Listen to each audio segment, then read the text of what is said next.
Salut et bienvenue dans The Bantu Poetic Substance. Nous sommes grés de vous savoir nombreux à nous écouter et nous vous en remercions. Aujourd'hui, nous voulons discuter d'un thème qui porte sur l'assiette. Parce que chez les Bantous, c'est dans l'assiette que nous mangeons et à chacun de nos festins, la nourriture est présente. Alors, comment manger? Quoi manger? Quand manger? C'est important de le savoir. Dégustons ensemble l'assiette.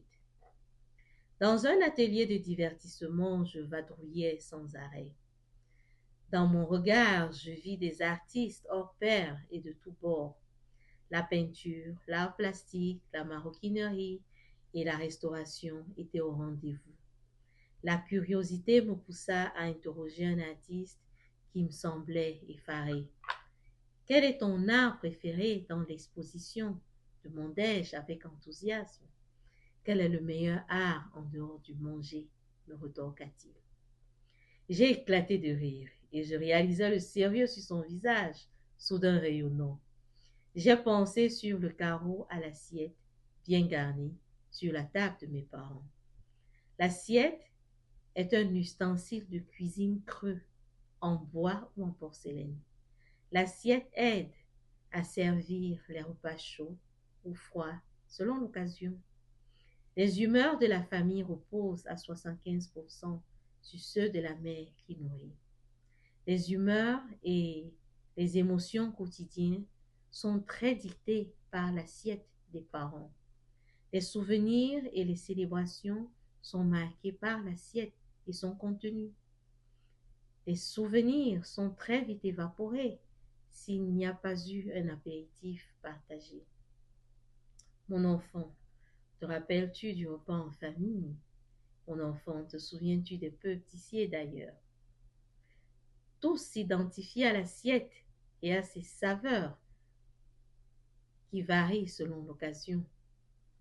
Tout n'est pas de manger, mais de savoir bien se régaler en temps opportun.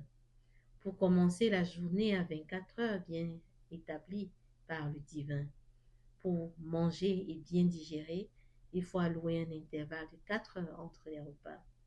L'assiette doit contenir les glucides, les protéines, les lipides et les sels minéraux.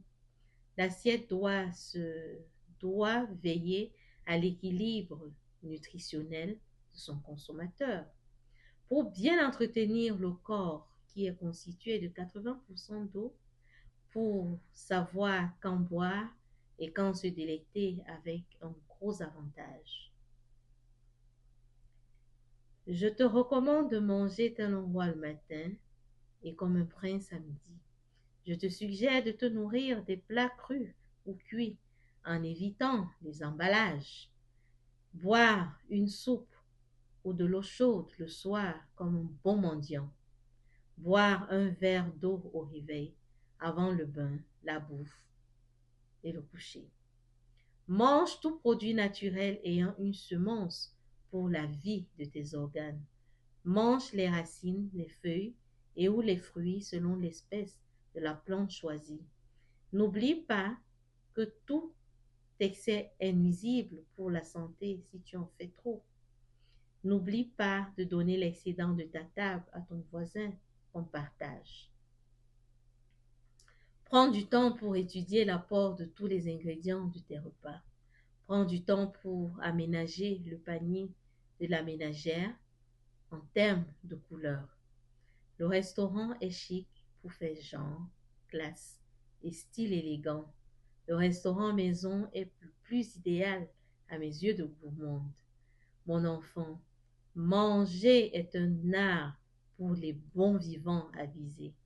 Mon bambin, c'est la bouffe qui nous ramène à Dieu tous les jours. La recherche effrénée du pain quotidien nous torpille de douleur. La carence de ce pain nous pousse à implorer la miséricorde du Père. Le ventre plein chante et loue le Créateur de toutes les saveurs découvertes.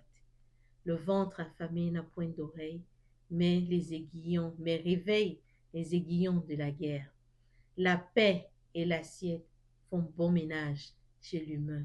Alors, grosso modo, Je dirais simplement, pour un plat, un tout petit plat comme ça, divisez-le en 4 cadrans.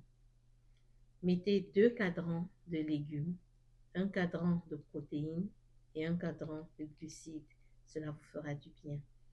En dehors de cela, sentez-vous à l'aise de manger et de boire 30 à 45 minutes avant et après les repas pour mieux faciliter la digestion. Merci de nous dire si vous convenez avec nous. Ce sont des astuces culinaires des Bantous qui mangent et qui rarement grossissent. Allez, portez-vous bien. Je suis Adèle. Merci.